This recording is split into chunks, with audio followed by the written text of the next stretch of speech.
Hi, my name's David Josan, and I'm a song artist. And that means that I use a combination of fine art and song to tell a story. And this particular story begins with a piece of junk lying in the corner of my studio for which I no longer had a purpose, but I just could not bring myself to throw it away. An old, discarded water feature. And then one night, I had a dream. And in that dream, I was walking through my local Ashdown forest, that fantasy land made famous by Winnie the Pooh, when I came across a tree. But this was no ordinary tree, for the leaves were coloured with stars and stripes, and there were two figures climbing it. Child-sized, but grown men they were. And my old water feature was spiralling down the tree, with a trickle of water flowing from bowl to bowl. And each bowl carried a different coloured letter, in the style of a kindergarten alphabet. And the source of the flow, when we get to the top, was a hand held discreetly over the top of the bowl. But who'd climb a tree just to have a pee? Populist playground. What's that supposed to mean? Then I woke up. I reached for my phone and I searched for Populist playground. Now the song by that name is listed on all of the streaming and download sites.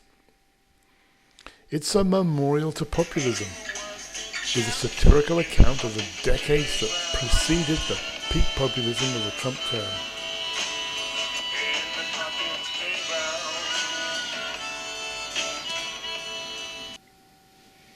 So now I'm on a mission to find a tree, a real tree, to transform the vision of my dream into a reality.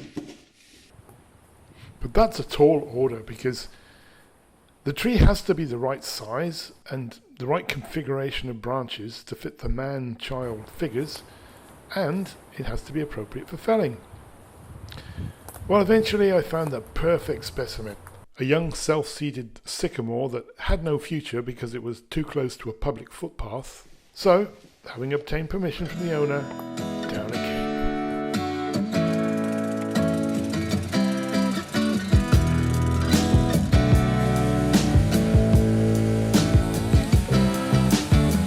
All around the world we've got elections. People choose to show us the way. This is the chance. That was the easy bit. Now the hard work begins.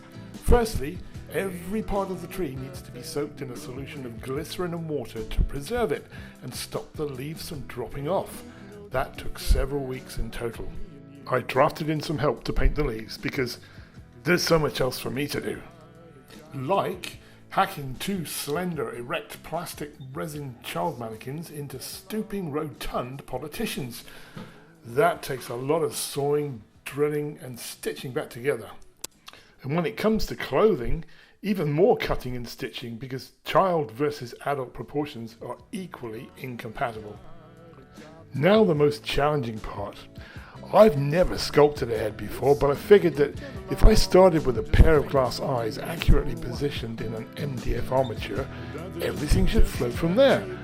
How difficult can it be? Who climbed the tree just to have a... Now the two heads were sculpted in oil-based clay, and they needed to be cast in plastic resin before I could fit them onto the mannequins. So, whilst I was at the Brighton body casting studio with the heads, I also organised a cheat on the hands by commissioning 7-year-old Ronnie to model his hands for the purpose. Big Reagan had a thing about Maggie. Big Bill caught it in the zip.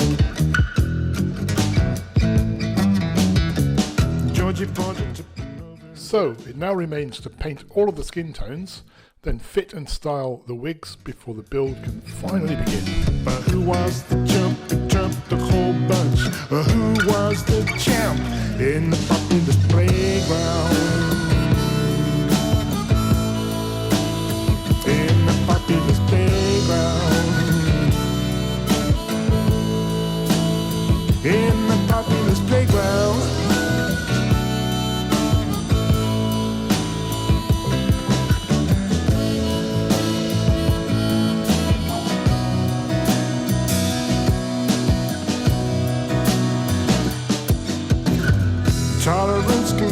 understanding.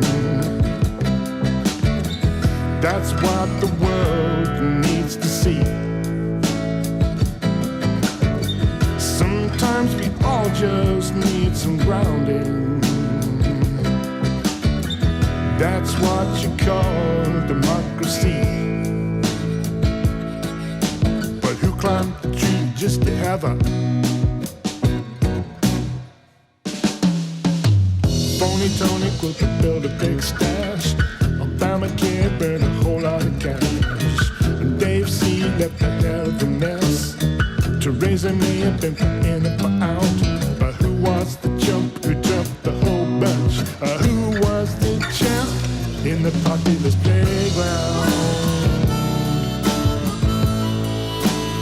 In the populist playground. In the populist playground. In the populist playground.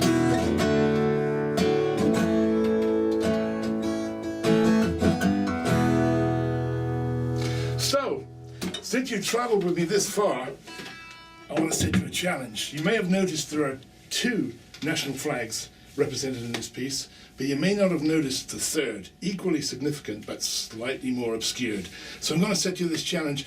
Go to my website and go for the virtual tour link where you can spin and zoom in on 3 levels and search for that third nation. Where does it go? What does it mean? And don't forget to subscribe so I can tell you when I publish my next story about something completely different. And I will see you next time.